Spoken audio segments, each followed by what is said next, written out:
కలుగునుగాక. ఈ సమయం ఇచ్చిన దైవజనులకి నా హృదయపూర్వక వందనాలు. అమ్మగారికి నా హృదయపూర్వక వందనాలు.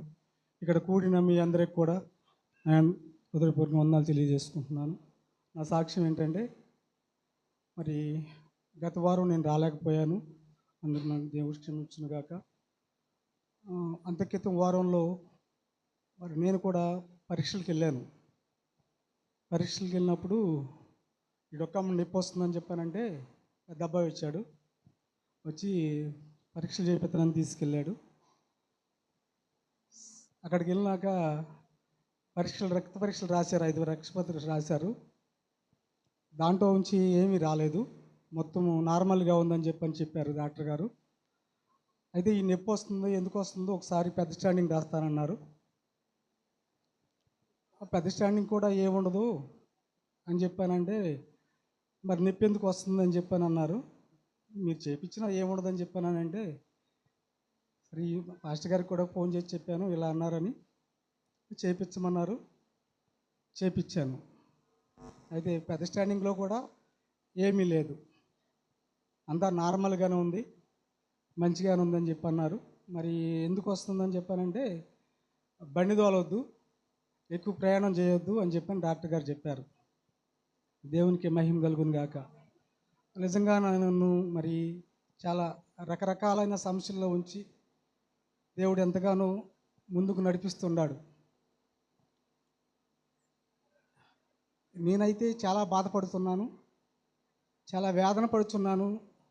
అయినా ఏదేమైనా సమస్తాన్ని నిర్మించిన దేవా, నిన్నే అనుకున్నా నేను, నువ్వు తప్ప నాకు ఎవరు ఏమి చేయలేరు, ఏదైనా చేయగలను దేవుడు, నువ్వు చేస్తావని నమ్ముచున్నాను అని కూర్చున్నప్పుడైనా నుంచున్నప్పుడైనా ఇక్కడ వెళ్తున్నా కూడా అదే ఆలోచించుకుంటూ అట్లా అనుకుంటూ ఉంటాను.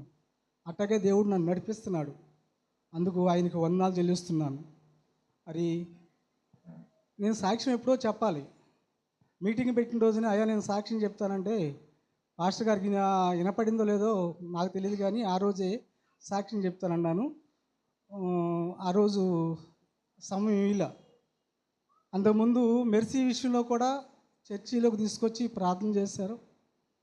మరి అక్కడికి వచ్చేటప్పటికే మెర్సీ నేను రాను, వెళ్ళిపోతాను ఇంటికి వెళ్ళిపోతాను తాత అని చెప్పంటే, ఆ రోజు కూడా దేవుడు అద్భుతంగా కార్యం చేశాడు. పడిపోయిన పిల్లని కూర్చోబెట్టి నడుచుకుంటూ తీసుకెళ్ళాడు దేవుడు. మరి అందుకు దేవుని కృతజ్ఞతాస్తుతులు చెల్లిస్తున్నాను.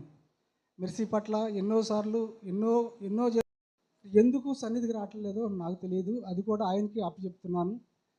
మీరు కూడా నా బిడ్డల కొరకు ప్రార్థన చేయమని మేము కోరుకుంటున్నాను. వాళ్ళిద్దరూ కూడా రక్షణ పొందారు, వాళ్ళు కూడా ఆయన సన్నిధికి రావాలని. మరి చిన్న ఏమైనా ఉన్నా వాటిని పక్కన పెట్టి ఆయన సన్నిధికి వచ్చి ఒకరోజు కాకపోతే ఒకరోజైనా ఆయన సన్నిధిలోకి వస్తే మరి నెమ్మది కలుగుతుంది, సమాధానం కలుగుతుంది.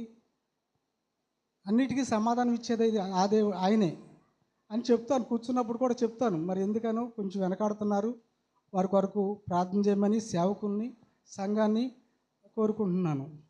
అలాగే మరి నేను వచ్చి ఈ ఏరియాకి వచ్చి 28 సంవత్సరాలు అవుతుంది. నేను ఇల్లు కట్టి 19 సంవత్సరాలు అవుతుంది అనుకుంటా. ఆ రోజు కూడా పాస్టర్ గారిని ఆగేసి ప్రార్థన చేయించి కొబ్బరి నూనెసి ఇల్లు కట్టాము. ఇప్పుడు వరకు ఆ ఇంట్లో మమ్మల్ని సజీవ లెక్కలో ఉంచాడు, అన్ని విధాలుగా దీవించాడు దేవుడు.